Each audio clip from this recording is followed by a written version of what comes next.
అటు సికింద్రాబాద్లో జరగనున్న పార్లమెంట్ నియోజకవర్గ స్థాయి సభకు టీఆర్ఎస్ శ్రేణులు భారీ ఏర్పాట్లు చేశారు. సభకు హాజరు కానున్న టీఆర్ఎస్ వర్కింగ్ ప్రెసిడెంట్ కేటీఆర్కు వినూత్నంగా స్వాగతం పలుకుతామని మంత్రి తలసాని శ్రీనివాస్ యాదవ్ చెప్పారు.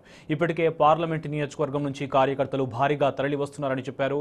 ఈసారి సికింద్రాబాద్పై గులాబీ జెండాను ఎగిరేసి తీరుతామని చెబుతున్న మంత్రి తలసాని శ్రీనివాస్ యాదవ్తో మా reporter Rajasekhar face to face. Secunderabad parliament నియోజకవర్గ సన్నాహక సమావేశానికి టీఆర్ఎస్ పార్టీ సర్వం సిద్ధం చేసింది. దీనికి సంబంధించి గత 3 రోజులుగా మంత్రి తలసాని శ్రీనివాస్ యాదవ్ ఆధ్వర్యంలో పెద్ద ఎత్తున ఏర్పాట్లు చేశారు. వీటి సభకు సంబంధించిన విశేషాలు మనతో మాట్లాడేందుకు మంత్రి శ్రీనివాస్ యాదవ్ గారు మనతో ఉన్నారు. సార్, ఏర్పాట్లు ఎట్లా జరుగుతున్నాయి? గత 3 రోజులుగా కూడా చాలా పకడ్బందీగా ఏర్పాట్లు చేసినట్టు ఎంతమంది రాబోతా ఉన్నారు? ఏర్పాట్లు చాలా బ్రహ్మాండంగా జరుగుతున్నాయి. కార్యకర్తల్లో బూత్ కమిటీ మెంబర్లు చాలా ఉత్సాహం ఉంది. రెండోది, సికింద్రాబాద్ పార్లమెంటుకు సంబంధించి అంబర్పేట కానీ, ముషిరాబాద్, సికింద్రాబాద్, సనత్ నగర్, ఖైరతాబాద్, జుబ్లీహిల్స్, నాంపల్లి నియోజకవర్గాల్లో కూడా ఇప్పటికే మీటింగ్లు బాగా విస్తృతంగా జరిగినాయి. అక్కడ ఎమ్మెల్యేస్ కానివ్వండి, ఎమ్మెల్సీలు కానివ్వండి, ముఖ్య నాయకులు అందరూ కూడా మీటింగ్స్ కూడా ఏర్పాటు చేశారు. కార్యకర్తలు బ్రహ్మాండమైనటువంటి ఉత్సాహం ఉన్నది. సేమ్ టైం ప్రజలకు కూడా ఈ ప్రభుత్వం పట్ల ఒక కాన్ఫిడెన్స్ ఉంది. ఈ రోజు ఈ దేశంలో ఇటువంటి ముఖ్యమంత్రి మన దేశానికి అవసరం అనే విధంగా ఈ రోజు ప్రజల్లో కూడా ఏంటంటే ప్రజలకు కావాల్సినటువంటి అభివృద్ధి సంక్షేమ కార్యక్రమాలు. ఈ రోజు డ్రింకింగ్ వాటర్ విషయంలో కానీ, రెండోది పవర్ విషయంలో కానీ గతంలో ఎప్పుడు మా 25-30 సంవత్సరాల చరిత్రలో ఎప్పుడు చూసినాయి కావు. ఈ రోజు ఎన్ని ఇబ్బందులు ఉన్నప్పటికీ డ్రింకింగ్ వాటర్ సఫిషియెంట్ గా ఇస్తున్నాం. సేమ్ టైము పవర్ కూడా 24 గంటల కరెంటు ఎవరికి ఇబ్బంది లేకుండా ఇస్తున్నాం. దాంతో పాటు చాలా కార్యక్రమాలు సంక్షేమం రంగానికి వచ్చినప్పుడు మరి కళ్యాణ లక్ష్మి, షాదీ ముబారక్ కానివ్వండి, పెన్షన్లు ఇచ్చేటువంటి కార్యక్రమం, రెండోది డ్రైన్ కానివ్వండి,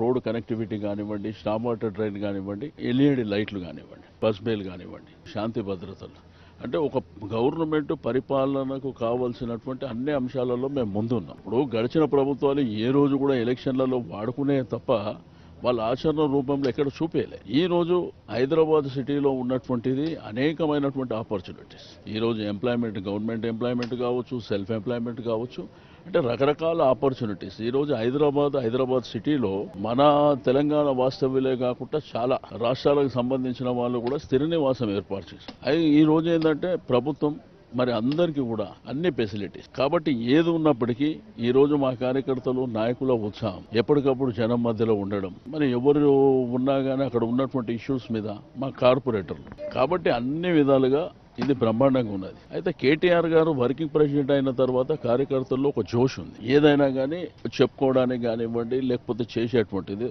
రెండోది ఏంటంటే ఈ యొక్క గ్రేటర్ హైదరాబాద్ పరిధిలో కేటీఆర్ గారిది ప్రధానమైనటువంటి భూమిక ఉన్నది. వారు మున్సిపల్ మినిస్టర్ గా, ఐటీ మినిస్టర్ గా కూడా విశేషమైనటువంటి సేవలు, మీకు మెట్రో కానివ్వండి, సేమ్ టైం ఐటీ రంగంలో ముందుకు వెళ్లడం కానివ్వండి, దాంతో పాటు అండర్ పాస్ కానీ, లేకపోతే ఫ్లైఓవర్ల నిర్మాణం కానివ్వండి, ఈ గ్రేటర్ హైదరాబాద్ పరిధిలో ఉన్నటువంటి అన్ని ప్రాంతాలకు మిషన్ భగీరథ ద్వారా నీళ్లు ఇచ్చేటువంటి కార్యక్రమం కానివ్వండి. రెండోది, మున్సిపల్ ఎలక్షన్లో, అదేవిధంగా మొన్న జరిగినటువంటి అసెంబ్లీ ఎలక్షన్లో వారు ప్రధానమైనటువంటి భూమిక రోడ్డు షోల ద్వారా కార్యకర్తను ఉత్సాహం నింపిండు, ప్రజల్లో చైతన్యవంతం తీసుకొచ్చిండు. కాబట్టి తనదంటూ ఒక ముద్ర వేసుకుండు. కాబట్టి ఈ రోజు కార్యకర్తల ఉత్సాహం ఏంటంటే వారి యొక్క మెసేజ్ వినాలి, వారు ఏమి మనకు దిశ చేస్తారు. కాబట్టి ఆ ఉత్సాహంతో ఉన్నారు. దాదాపు ఈ పార్లమెంట్ పరిధిలో అన్ని నియోజకవర్గాలు కూడా టీఆర్ఎస్ పార్టీ ఎమ్మెల్యేలు ఉన్నారు. ఒక నాంపల్లి ఎంఐఎం, మా మిత్రపక్షం ఎంఐఎం ఉంది. సో వాళ్ళకు వచ్చే నియోజకవర్గాల వారీగా ఎట్లాంటి ఏర్పాట్లు చేశారు సార్? ఇక్కడ వాళ్ళు ఏంటంటే అక్కడ నియోజకవర్గం నుంచి వాళ్ళు మీటింగ్లు పెట్టుకుంటారు. ఇక్కడికి రావడానికి బ్రహ్మాండమైనటువంటి ఏర్పాట్లు చేసుకుని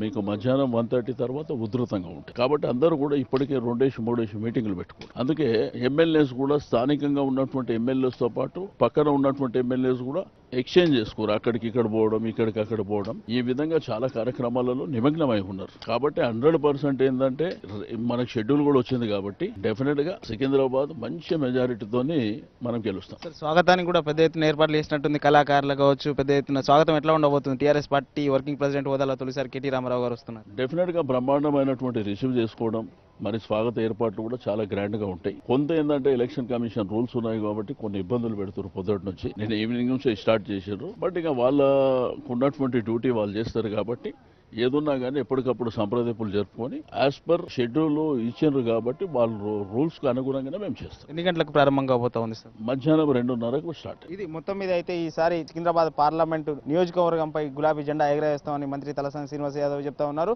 TRS party working president KT Rama Rao గారి స్పీచ్ వినేందుకు చాలా నియోజకవర్గాల నుంచి పెద్ద ఎత్తున తరలిరావడానికి సిద్ధమవుతున్నారని చెప్పేసి మంత్రి చెప్తా ఉన్నాడు.